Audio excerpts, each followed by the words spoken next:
Can it be? Bear daughter, can it be you?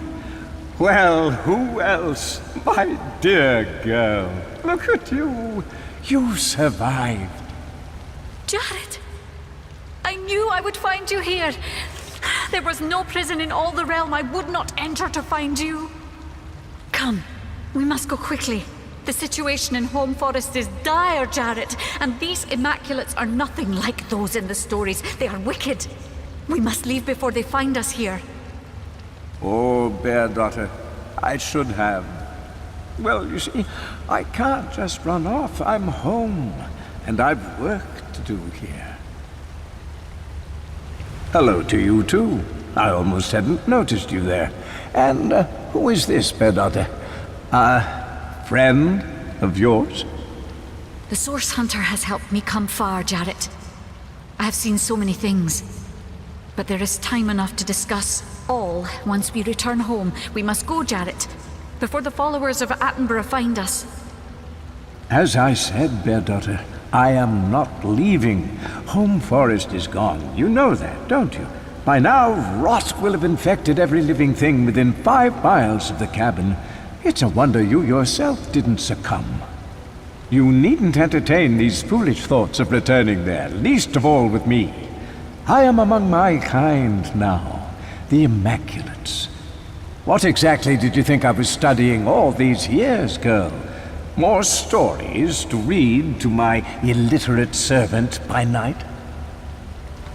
Well, to be fair, it was hardly intentional. I was experimenting with Tenebrium, trying to distill its powers into a potion when I produced an aerosol that spread like an infection. I myself had already taken the proper prophylactic measures, but it's no surprise that the creatures of the forest weren't so lucky.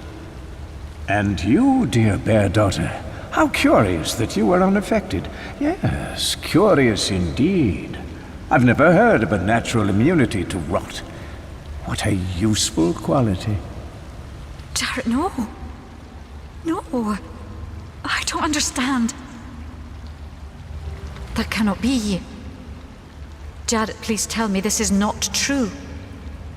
We are a pair. We found each other. All that is human in me has come from you. Dear girl, these Source Hunters understand little of what they speak. The Immaculate Way is complex as life itself. Some must suffer so that others may live, so that the best may live. But you grew to serve me well, and in turn I furthered the Immaculate cause in both our names. I could not have done it without you, Bear daughter. You were essential, and now it can be as it was before. Together, Bear daughter, together again, we will serve the cause of the goddess and her righteous plans. You in service to me, and I in service of the One Way, as before. Don't you remember how happy we were? Jared has been more than a mentor to me, Source Hunter. He has shown me the poetry of life itself. Yes, I have served him, and in return he has served me the names of the colors and the creatures I call my family. Without him I would have no past. I would have no name. Yet from you I have understood something new. More important than blind obedience is the ability to stand for and by myself. I stand before Jared now, and I do not see my old friend any longer. Come, dear girl. You don't mean... No, Jared. I cannot follow you down this path. Not after what you've done, not after what you've become. You selfish girl. I ought to have left you stupid and wild as I found you. I see education has done nothing to improve you. You're of no use to anyone anymore. I am of use to myself. And I myself will hunt down every last one of these immaculate savages, starting with you. Jared, he lost his way. Or perhaps he never found it. He was dear to me, Source Hunter. But fondness cannot taint what is right. I will remember Jared as I loved him best, by the fire, singing the songs of our people. We were together then, in a way these recent mistakes cannot taint. Stay where you are, Lost One. Only those of rank among we Immaculates may enter this hallowed ground. Ah, to meet you is my blessing, Enlightened One. I apologize for my rough demand, but I shudder to imagine a Lost One walking freely among the Goddess's grounds. What pleasant company! The Source Hunter, is it? I'd heard tell you'd been stalking across Sicil and into fair Lucula. Ever bent on disrupting the designs of our good goddess and conduit, so the rumors go. Ever eager to prevent the inevitable day of reckoning at hand. But the blessed goddess has guided you here, Source Hunter. She has delivered you into our hands, and she has deemed you a blemish upon her ever more balanced world. Only your death will restore the harmony you have disturbed. Wrung dry upon these stones, you'll serve our cause at last. Struggle if you wish, Source Hunter. Your fate was sealed the moment you dared to stand against the goddess. Welcome, visitor, to this humble library. May the goddess guide thee in thy search for knowledge.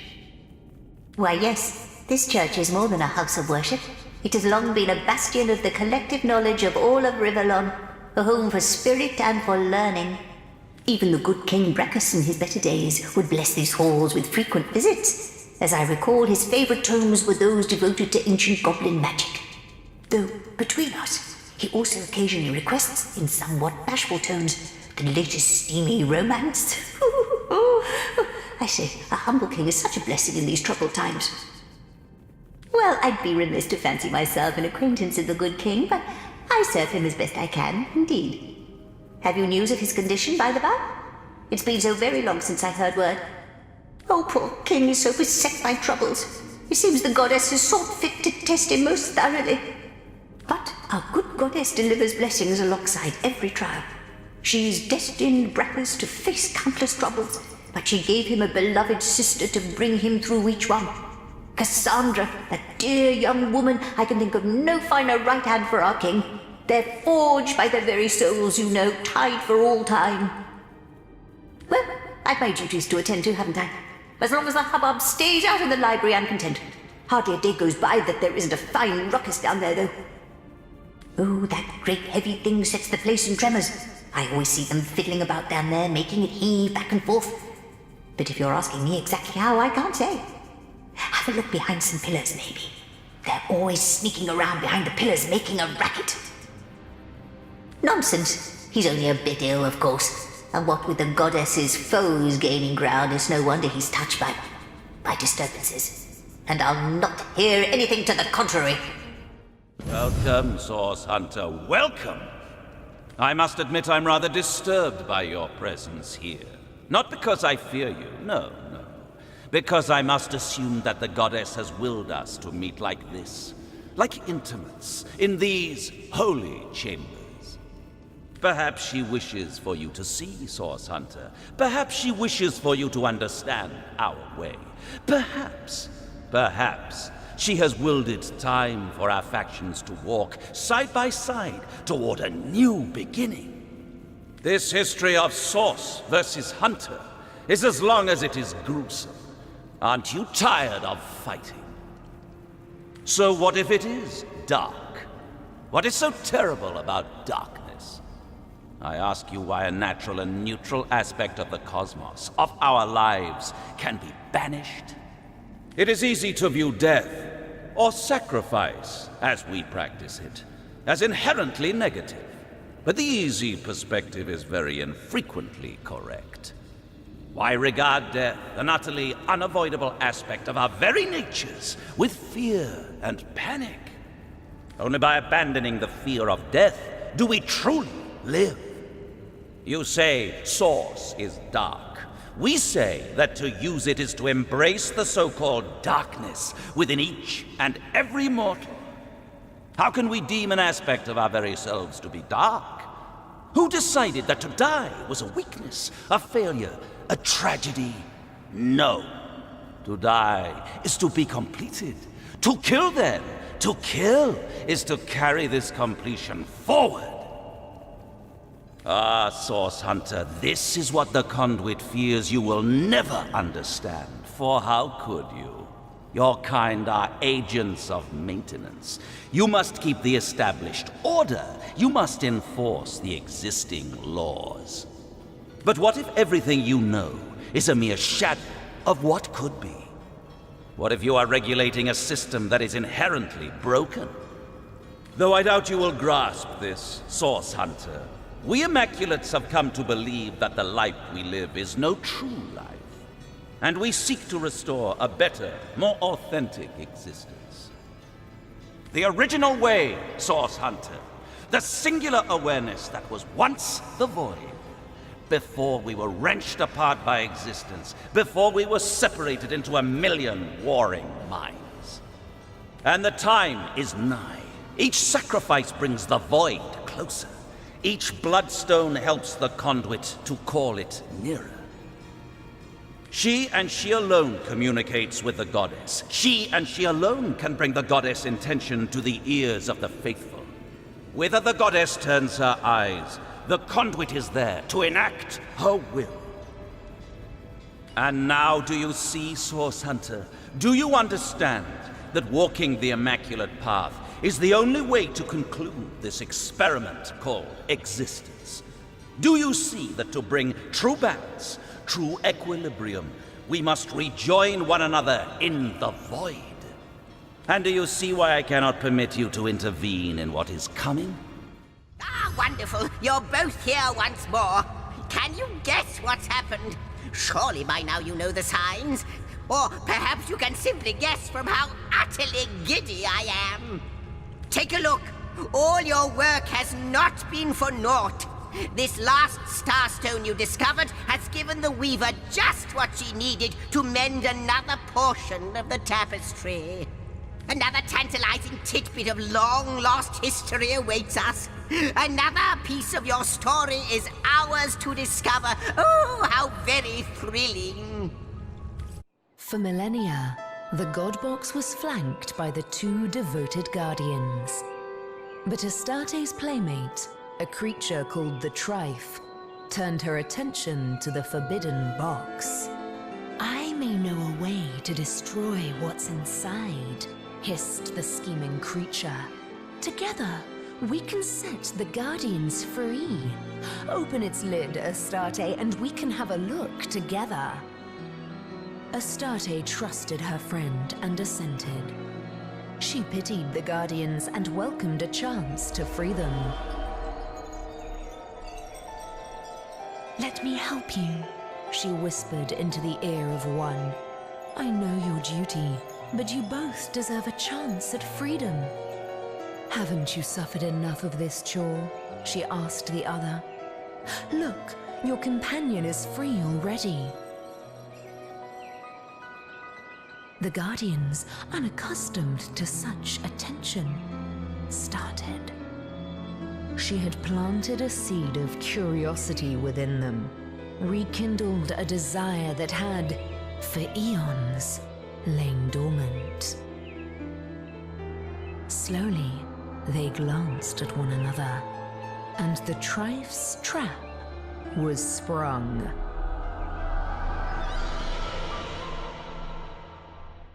We were seduced then, tricked into neglecting our duty for the briefest of moments.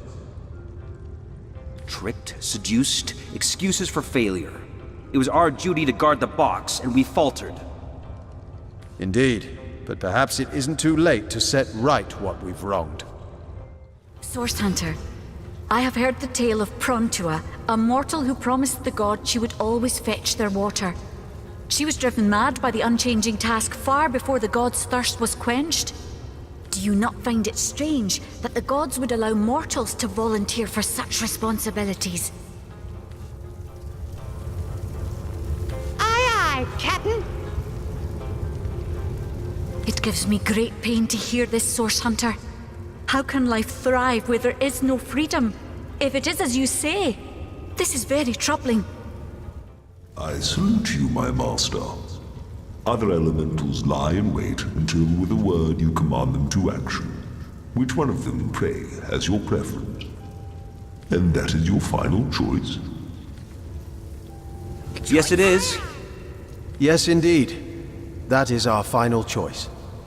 Thy will be done. Dearest guardians, how I rejoice at the sight of your growth, both in power and in prowess. And yet I cannot help but wonder, will it ever be enough? Will you craft yourselves once more into the warriors that you were? Oh, in the end you are like infants still, infants that would perish with a broken wail had they not their mother's milk to suckle. But you always were like children, weren't you? As are we all in the eyes of the gods. And yet they set an impossible task before you, then blamed you when you failed. How foolish even the divines can be, how lacking in compassion. You! What radiance burns from your being? Enough to scorch even the likes of me, I find. And that is no small feat. Most impressive, yes, most impressive indeed. Why, I am a soldier of fire. And does this landscape not befit me? I have lived here for eons, since the first great peace, when the world as your kind know it was first secured. We were invited here by a great leader, I believe. Yes, a leader, I'm sure it was. The details, they crumble like ash when I try to grasp them in truth. But the radiance of that time has never left me. Victory, blazing victory, adorned our heads like a crown of glorious flames. I'm sure one as radiant as yourself must understand exactly what I mean. What do I know? Ha! Fire magic is me, and I am it. A far better question is, what would you like to know? What's the word, Source Hunter? Gods, Death Knights, this is dreadful news. Worse than I could have expected. Death Knights are a terrible sign, Source Hunter. Historically, they indicate their maker's intention to wage total war. Death Knights are impervious to attack, you see. The perfect soldiers. Fortunately, you're 2 steps ahead of my sister. With that vial of her blood and the fail-safe spell you rescued from the mines, you can craft a piece of magic powerful enough to render her army vulnerable. Good to see you on the shelter plane. A home away from home, is it not? It shall be my pleasure. How very right you are. These thoughts have been bubbling in my mind like so much drink in a still, but I believe they've finally transformed into something quite potable. From what I can gather, the following stands to reason. The generals were put in charge of the God Box, but they must have faltered. The void must have escaped, or how could it loom upon us once more? Perhaps that faltering could explain why their souls were loosed, and why those souls now reside so contentedly within you. I think he is an ancient being so very old he outstrips the gods in their longevity. I think he used to be one with the void, that he used to roam freely through a universe that knew no creation. Perhaps that is why, I conjecture, he may well regard all that is as an abomination as terrifying as we hold the void to be. Time is a transgression most contemptible in his eyes. Space, mere savagery. We know what he did. He befriended Astarte and fed her curiosity until it became so agitated with the need to know what rested in the God Box that she herself, this creature of unadulterated purity, turned to deception. He longs for a return to a pre-creational state, for the death of the gods, for the nothingness in which he was born.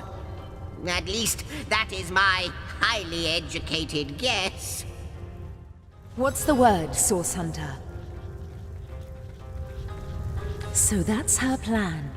She intends to summon Astarte and the Void Dragon and overwhelm the goddess with an unstoppable army. With Astarte gone, there will be nothing to stop the Void from consuming all of Rivellon. Our mission is greater than us, greater than Leandra, Source Hunter. It is a quest to save all of existence from eternal blackness. Her plan must not succeed. Sister, what have you done? Look! One of the alien aspect approaches. Go on, my boy. State the ancient demand. Troll. Well nigh correct, my son, but not quite. Troll. You come very close in your approximation of the venerable bid, my boy. But a tiny flaw distorts it still. Troll! Capital, my son. Most excellent. I'm very proud of you indeed. Now then, dearest wanderer of Lucula's leaf-strewn lanes, you have heard our inviolable command. Pay us, trolls, the toll that is our prerogative, and the bridge shall be yours to cross. I am Bridgekeeper Archibald, and this wee cherub is my dear son, Amadeus. I'm in charge of his education, and will see to it that one day he shall become the greatest bridgekeeper ever to have voiced the hallowed tenet. Troll toll, yes, so he shall. So he shall indeed. Ask them, and I shall answer. Those clubbed unfortunates over yonder, they did not pay the toll, traveler. And to be clubbed, I'm afraid, is the fate that indubitably befalls those who do not heed the infrangible doctrine that is troll toll. Because our king deems it equitable that we should do so. His word is law amongst us trolls, and by extension, anyone who travels through his lands, the woods of Lucula. They say only one of your kind has ever met him, and even that is but a rumor. Maradino is the name this exception went by. A sorcerer. Know you, so quit that grimace of eccentric character. I was told he had a lair upon Lucula's desert plain, but have never seen proof myself. All for the better, I believe. For should he have stood in the presence of the king, his presence would have been snuffed decisively and brutally. Bang! With a bang indeed, Amadeus. You may refrain from handing us the recompense we are due until next we meet. But I must warn you that to cross the bridge without paying the toll is to invite death upon you. A scythe he will not carry. No, a troll's club instead. Now then, my boy, please acquaint our aspirant bridge crosser with the quantity of the toll they must pay. The toll is 1,000,000 gold coins. Indeed it is not, Amadeus, as you very well know. Greed is a vice, my son. It is a vulture most vile that preys on virtue. Cast it from your soul and restate the pecuniary levy we desire with all your heart's honesty. 1,350 coins, please, traveler. 1,350 coins. I suppose 1,350 gold isn't that much to pay? Yes, I suppose you're right. Thank you very much indeed. You have been most courteous and forthcoming. Now then, what do we say, my boy, to the kind traveler who has sufficiently disbursed us? We say thank you. So, thank you, traveler. But, Daddy, this is such a bore. I want to club some more. Amadeus! Such a bore I want to club some more? Have you been talking to that ne'er-do-well of a Belagard again? Please do forgive him, Wanderer. I shall have a sound word with this wee rapscallion indeed. In the meantime, do feel free to cross the bridge. A troth thank you have wholeheartedly. Dear me, it is happening! The void, the darkness, dear me, time lies in tatters! There's this place, this pit that lies to the north. It is a rift of chaos, an epicenter of a time and space-devouring force. Void demons are besetting Rivellon, and the storms of chaos are shuddering through our own dear homestead. Demons creep through the rift. They must all be destroyed. Not just any demons. Void demons. They are impervious to attacks with weapons or magic that any creature of this world can muster. But they have one weakness. For their simmering presence has permeated this area through and through for a long time. Tenebrium, that is the answer. The black ore that is dark as the void itself. Arm yourself with this foul material, and you shall be able to shred their bloodstone that controls their portal. The rift is the portal through which the demons seep. There is blood magic at work here, and he who says blood magic says immaculates. A bloodstone fuels the rift. Obliterate it, and the rift shall close. I've scouted ahead a bit and seen that 3 paths, or what passes for paths, lead to the center of the wasteland that lies before you. To the left is an encampment of immaculates. Yes, they're but immaculates, but their weapons look sharp as shark's teeth. So don't barge in like cats at a dog's wedding. The central path is a big no-no too, brimming with demons. I really wouldn't recommend it. Which leaves the right path, which may not be the right path at all, for it is deceptively calm along its trail and positively overflowing with magma. So basically I can offer you 3 options, all of them as appetizing as pig feed. And yet you'll have to swallow your portion whole.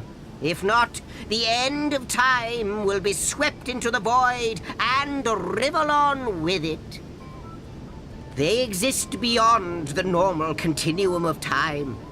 They are here, and they are sweeping through the winds of chaos at the end of ages, shredding what they find. Unless they are defeated, your home away from home shall sink into the maelstrom of oblivion piece by piece. Do what you can, my friend. Do not falter. All depends on your prowess, and our homestead won't grow an inch until you've solved this dire matter. By the looks of things, it seems we're heading towards Hunter's Edge, the town where I was stationed before I met you lot. Before we get there, you should know the whole yarn. What I saw there, why I fled. Yes, comrade. I fled a coward bearing the insignia of a sauce hunter. I think so, comrade. Even though you might never look at me the same way, I hope I won't lose you as compatriots. We, the villagers and myself, were corralled in the town square. The orcish queen sauntered into the middle, proud of the chaos she'd created. She screamed if we knew why they had come. Slowly, she approached me and leaned close, her hot, foul breath like fire on my face. With one hand, she clasped my throat. With the other, she reached into my pocket and pulled out the gem I'd taken from the orcs I'd killed earlier that day. I was a thief, she said. I'd taken something dear to her, and I had earned punishment. I thought she'd destroy me right then and there, but she did something worse. That's right, comrade, and I was soon to find out why. She brought forth one of her soldiers, a larger orc I'd never seen, and he was covered in black, gleaming armor. She placed the stone in his chest plate, and something happened. He transformed into something I'll never forget. She made me watch as she sent villager after villager before the great transformed beast. He crushed them all, one by one, each more gruesomely than the last. He seemed to revel in the work. I could do nothing, comrade. I couldn't save them. I couldn't help them. I could only watch. Don't you see it's already over? Don't you see it's too late? These orcs weren't out for riches or land. They only came for blood. No. All that's left in Hunter's Edge is a debt to be paid, comrade. And I intend to collect it. Oh there. A word of warning, wanderer, afore you continue on your merry way. See these corpses here? Be a good fellow and take them as a hint that this town isn't the pastoral little paradise it once was. Ah. Immaculates, orcs and humans both, have taken Hunter's Edge. Its villagers are now slaves in the mines to the west, or they've been bled dry of their last drop of life, reduced to mere fuel that must light the wicked candle that is Bloodstone. Long as you live in the limbo between coming and going, though, why not have a look at what I have to sell? You'd be surprised to see what a scouring skeleton can gather together in a dying town. Yeah! Well, don't go round angering Immaculates if you want to keep your vitals intact. Though perhaps it won't be very long before they have a stab at one another's vitals instead. I have the feeling there's trouble brewing between the orcs and the humans in there, and who can blame 'em really? Just ain't natural for 'em to consort, I say. Only good orc... Well, you know how the phrase goes.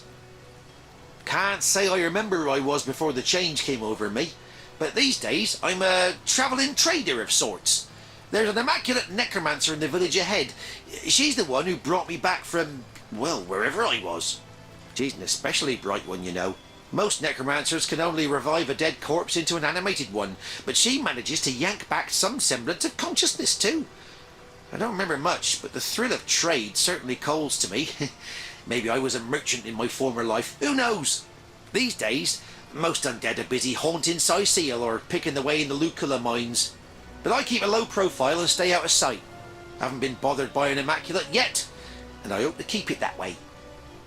You can speak. You don't look like a tribesman or orc, but I suppose I can't be certain. Then again, I've never heard of a dark soul gifted with the speech of the wild. Jinxica is my name, and until recently I lived a placid sort of life among the people of Hunter's Edge.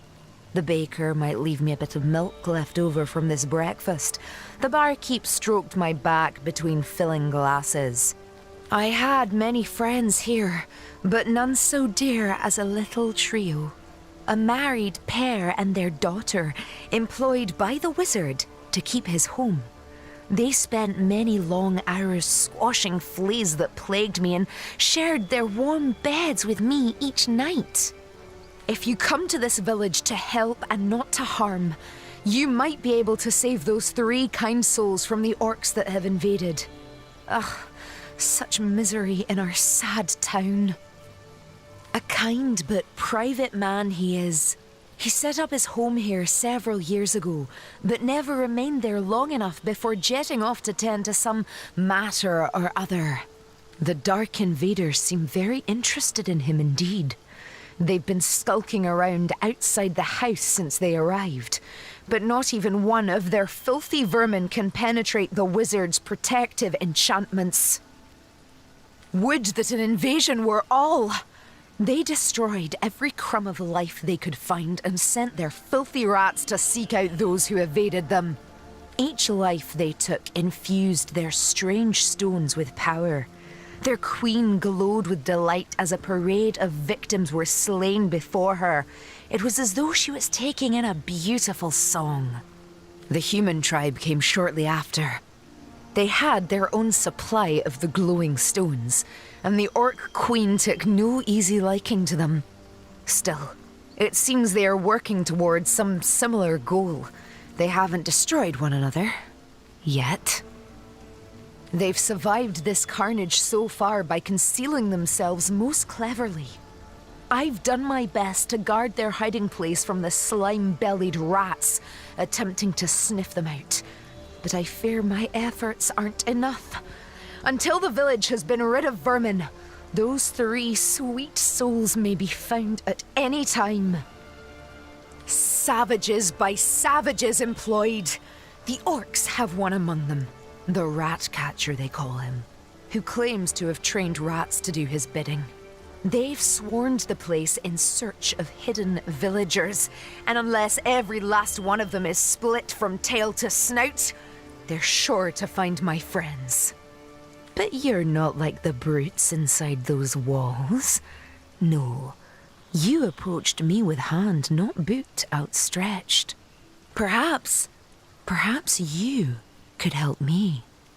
With these rats running about, it's only a matter of time before my friends are caught. They must be squashed, every last one of them. I've done my best so far, but there are simply too many for one set of claws to handle. With your help, though, with your help, it could be done. The rats gone, my friends safe. Oh, that bothersome old Tom. No, he and I are hardly friendly, much less friends. I've much more important things on my mind than him and his incessant pestering.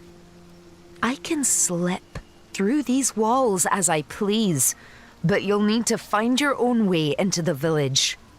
And remember, my friend, kill every last rat you find, or 3 dear souls will be lost.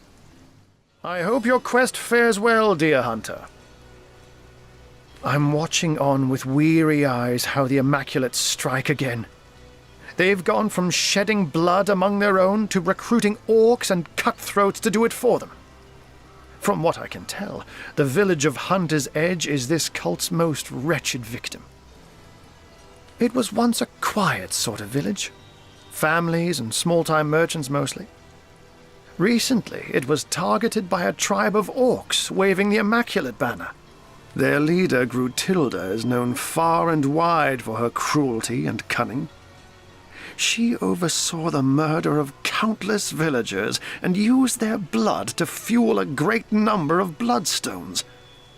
Once they were dead, they were reanimated as undead corpses and sent to work in the mines of Lacula. By order of Leandra, the orcs were joined by a tribe of humans from the northern peaks of Tanneroth.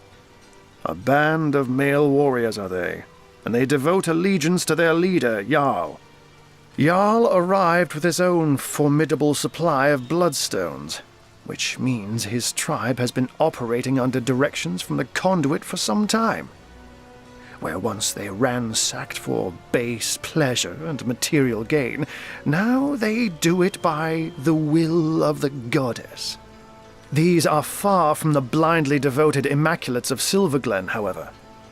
The orcs and the humans here alternate between bitter fighting and hostile peace. Personally, I believe they're best exploited through their rivalry. Get them to fight each other, and you can stand on the sidelines and warm yourself upon the flames. He has a residence at the far end of town.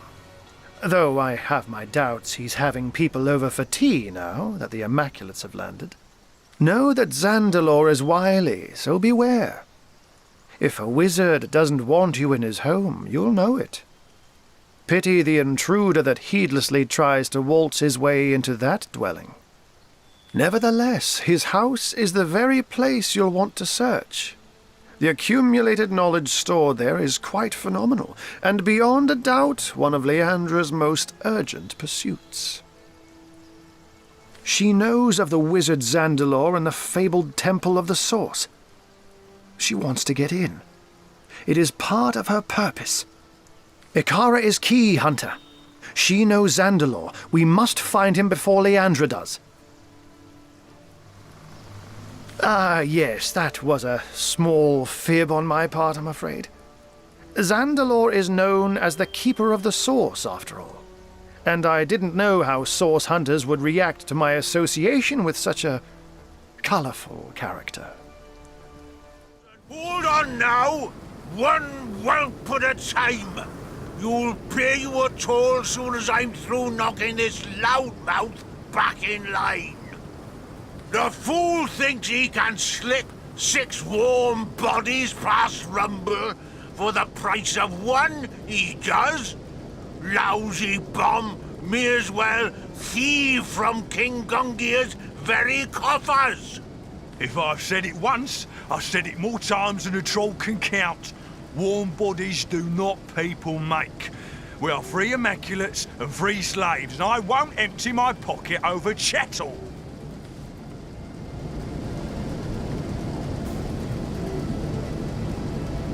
This sounds like a matter of opinion. These two ought to resolve it on their own terms. No need to insert ourselves where we don't belong. Good day, gentlemen. Enough. I'll not let this idiot troll or his idiot king hinder the goddess's affairs a moment longer. In her name, I bid thee fight. If I've not got any gold in my pouch, you'll not get any head on your shoulders. Rules are rules, chicken bones. If no one pays, everyone dies.